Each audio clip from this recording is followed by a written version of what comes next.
good morning. So the cat from Thailand, how are you doing? It's True Blue Tie here from Thailand. Hope you're doing well. Okay, it's Friday, 1 Sao, here in Thailand, and what's it called? It's a bit of a cloudy, rainy day. We just had a shower. It's going to be like this kind of like maybe the most of the weekend, but still around about 30 degrees. But yeah, definitely rainy season. I knew it was coming.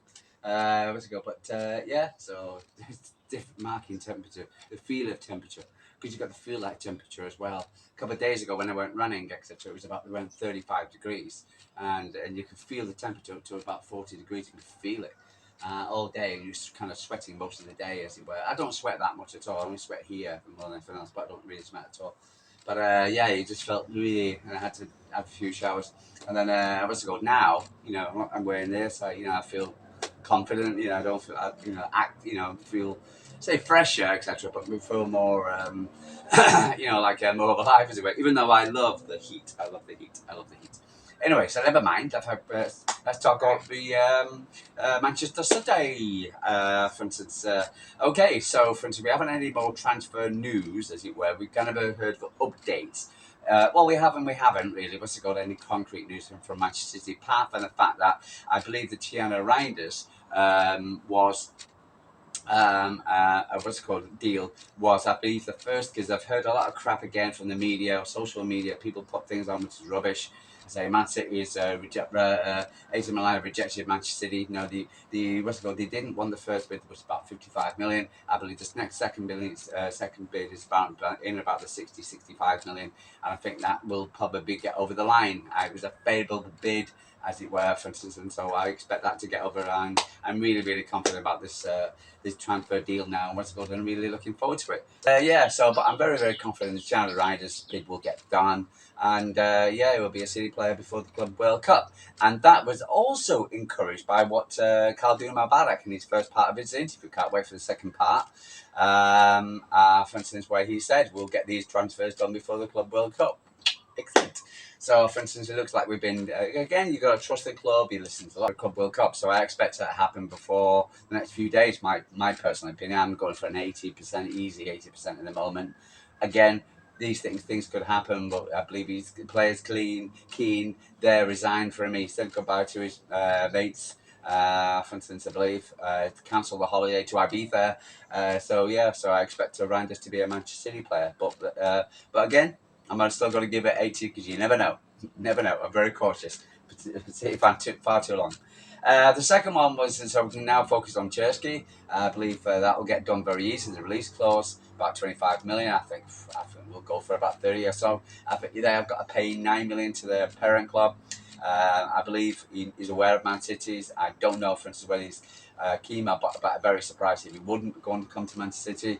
I'm still going to give that 60. I'm giving that a 60% at the moment chance of happening, because I'm very confident it'll happen, really. Because so for instance, and Man City will do whatever we can to push it through. This guy is an absolute fantastic. With Chada one side and let's go Cherki in the opposite. For instance, with Rodri in the centre, just beautiful. He really does.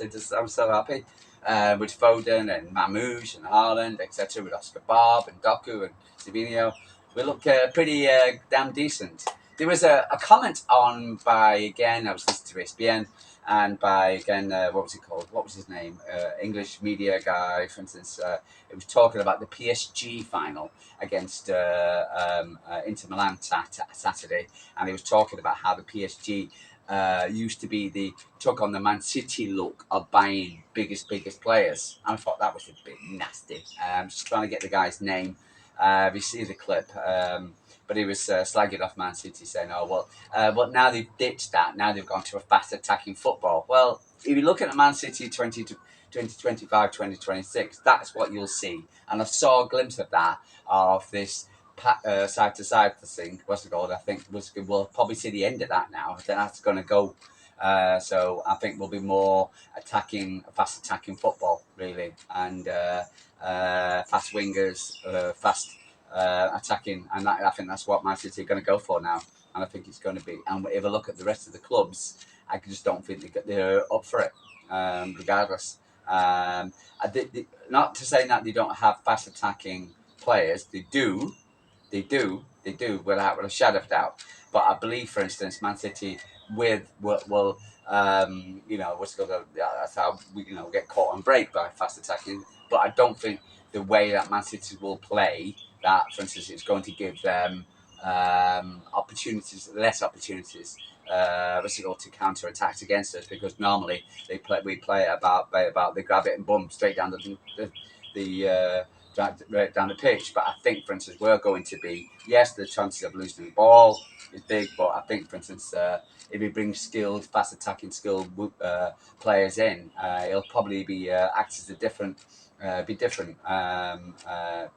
scenario, etc. For instance, in my personal opinion. But again, let's wait. But I do think there's a shift in the way Man City is going to play in 2025-2026.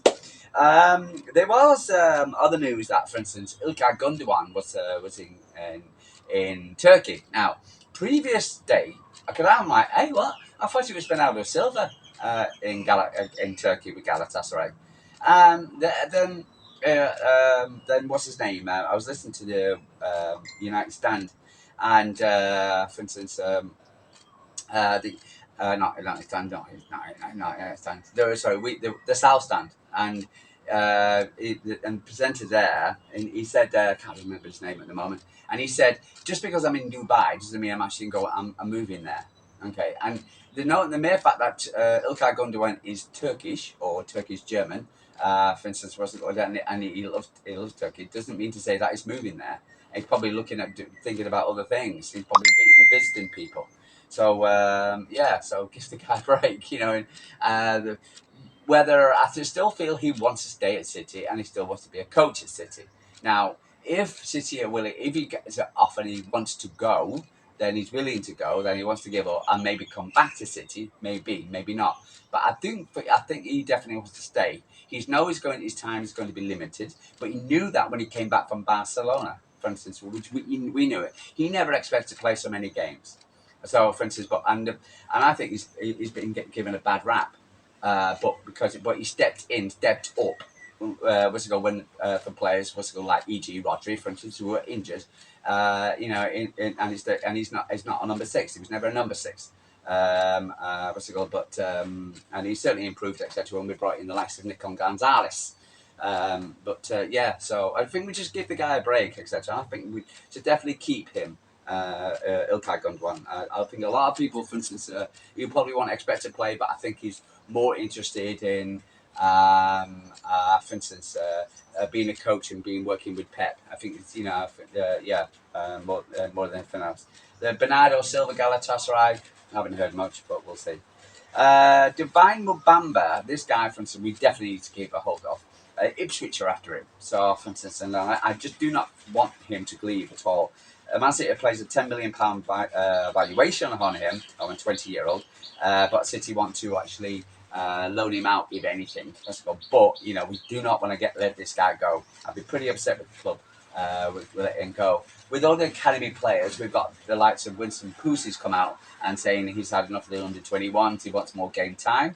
That's fine, but the problem is it's a massive step, and we've seen there's a step between the youth team, the under-21s, or the 2 Premier League everyday football. It can be done. You've seen O'Reilly coming doing, for instance, and Lewis. Man City do bring players through, but again, I think they've got to bite the time and bite the lip.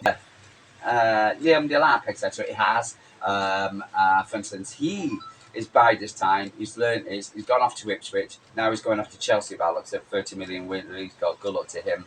Wasn't in a lot of fans of other clubs love him. So I believe the United want him as well. But it's I think he bided his time, and now he's got his opportunity. Shame he's not at Man City, but I don't think he was that kind of player, and I don't think he'll get above Haaland too much. Even though, for instance, I think he'll do well. So on Khaldoon's on his first and second one. What I'm going to do is I'm going to do a video where, for instance, he's he commented Rodri, he commented on Tiki, for instance. But I want to put it all together, for instance, and get the highlights of it, because this is a long video and I just want to spend the next 45 minutes. That was my favourite one, when they was moaning about Kevin De Bruyne and the price we paid him. and he certainly had a go at Sky Sports with Callum McDermott on the high-speed criticism of Manchester City. It was one of the best memories out there. Say, like Man City overpaid for him, and I'm looking at you, mate. I'm looking at you. Oh, Jeff, 50 million, Jeff. What's he thinking, Jeff? La, la, la. Now, Liverpool paid that money for what's it called, or was they going to have to pay double that for Birds? Oh, he's not a pump pen. Not a worry. Man City pay it. Oh, forget it. Just shows you. These players, former players, they don't know shit. The media, a lot of the media don't know shit. The players don't know shit. What's it called? They get paid for wafting off their mouths and saying nothing. It's wonderful to hear the fact that Melissa, that brown eye, the nice eyes with the raccoon eyes, etc. She's been sacked from Sky Sports. Brilliant. Another rag gone. Rio Ferdinand gone, for instance, from TNT. Good. Oh, he's at the wheel. His biasness. For instance, Phil Thompson. It just drives me mad when you see these so-called pundits and experts and whatever, and they just talk absolute garbage, and they probably get paid a lot of money talking through the backsides. And it's just and then you got Calvin Mabara, nice, calm, cool, comes out and she talks about what is just reiterates etc. about Man City and how much of a well-run club we are, and it's such a pleasure listening to this man speak for half an hour, 45 minutes, and it doesn't shove the questions. It appears that, for instance, the questions are actually directly. He doesn't know them coming to him, and he just takes his deep breath. This is the man who talks to Donald Trump, and it's just brilliant to knowing that he's our chairman. So when I look back on the song, we'll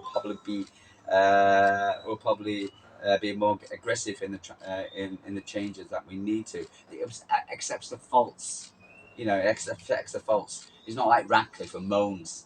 Whatever. He accepts the faults of what we've done in the past. It's so. You just feel confident that this man knows what he's doing, got a great team behind us, etc. And these changes, and this a certain thing, and this media crap going on about Man City's backroom staff leaving, and la la la la la. It's just garbage. It really is. It happens. Players move on, people move on, people who are in careers and businesses, they move on. They get offers from different things. It doesn't mean that whole place is coming to part. And it's incredible. Listen to Michael Owen on Manchester City. We'll be back next season. No. It's going to take a few seasons. No. Then you got Simon Jordan yesterday talking about United. Oh, I'm sure they'll be back next season. I'm sure they'll be back. And I'm sure they've hit the rock bottom. They'll be back. Where do you see it? Be looking at Michael Owen. Why the hell does he see that Man City are rectifying? We finished third. We didn't finish 33rd or get relegated or finish on 16th or 17th. We finished third. It wasn't our best season, was it? But for instance, and it was like what I've seen.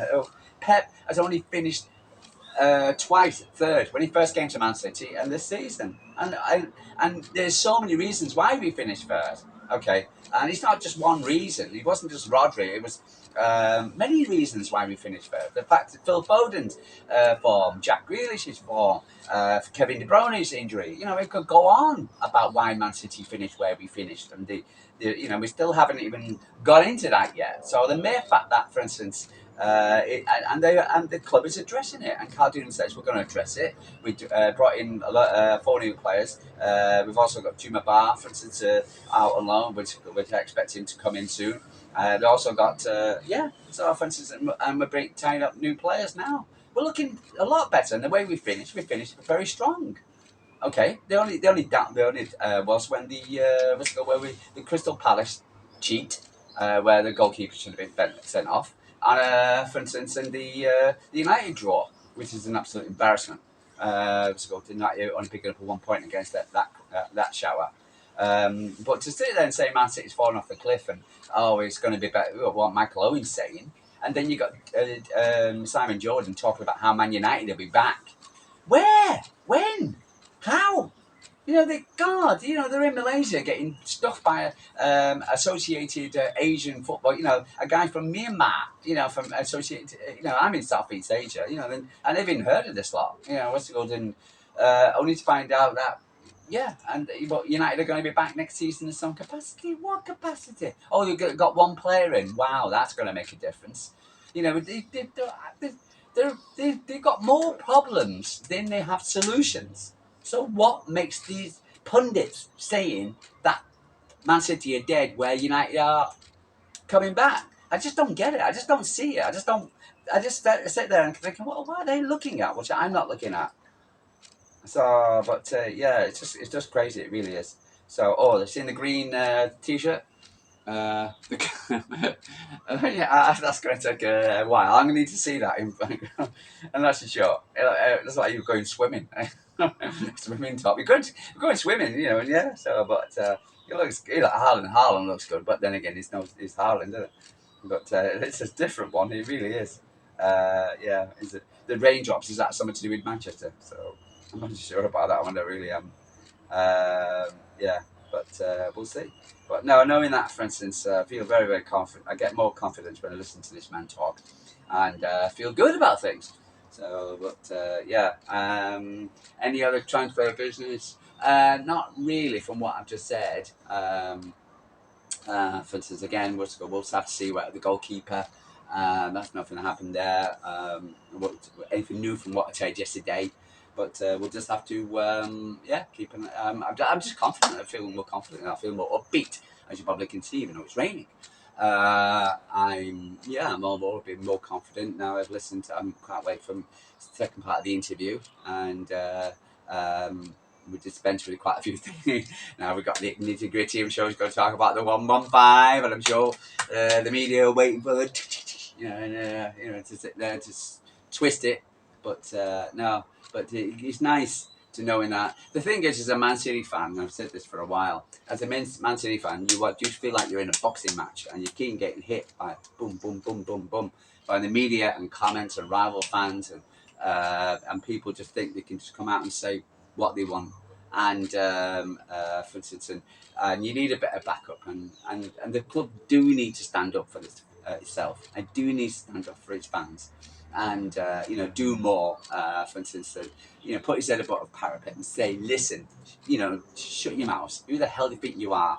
For instance, and because the media is too waylaid against Southern bias ex-pros who used to play for United or Liverpool or Chelsea or Arsenal, whatever. And again, friends, I ask you, and if anybody can say this to me, is there any presenter who comes on at TalkSport, comes on the financial advisor, but apart from him, okay, any presenters, anybody who comes on, they might have the odd person phoning in every so often, Noel Gallagher, blah, blah, blah. But is any person who works at TalkSport who's a Manchester City fan? Stefan Burson. But apart from that, is any person, okay, and Stefan Burson, he doesn't come on showing a lot of bias, he just comes on and discusses finance. And but I bet there isn't. And I bet it's 5 Live doesn't. We listen to Joe Hart and what's it called, Ned Manua, and when they come on. Mackie Richards I just can't listen to. But when you listen to Ned Manua talk, but it feels like you have to defend your club all the time, and wearing the badge now, it's like it feels like you always feel like you're under attack. So, and we thought we were going to get a break this season, but no. I can understand why people are upset because Man City won 4 in a row. But the biasness and the bitchiness and the whining and the charges and all this thing, it's really, really venom. It really is bitter venom towards Man City. And and the problem is they've been fed this puke by the media, being puked by the, which means that's the reason why I'm doing this today, because I'm sick and tired of being sat down and having to watch and listen. All I want to do is listen to a football, but I can't. Okay, but yeah. So I want to listen to sport, but I can't. I've got to listen to crap. Anyway, guys, I'm going to love you and leave you. So I'll speak to you tomorrow, for instance. But Susu, stay strong, and wish whatever you're doing, just have a good one. Like and subscribe. Tell me what you're thinking. Are you upset with the media? Do you want to go, hit the TV, or are you trying to chill with it? Just saying, True Blue to just chill out. So it's easy. I can't. I just want to defend my club, and against. I defended us when we were crap, and now we're good, and I'm defending us twice as much as they defended us when we were crap. So it's just. Anyway, guys, love you and leaving. True Blue Thai from Thailand. Have a good day. I'll speak to you soon.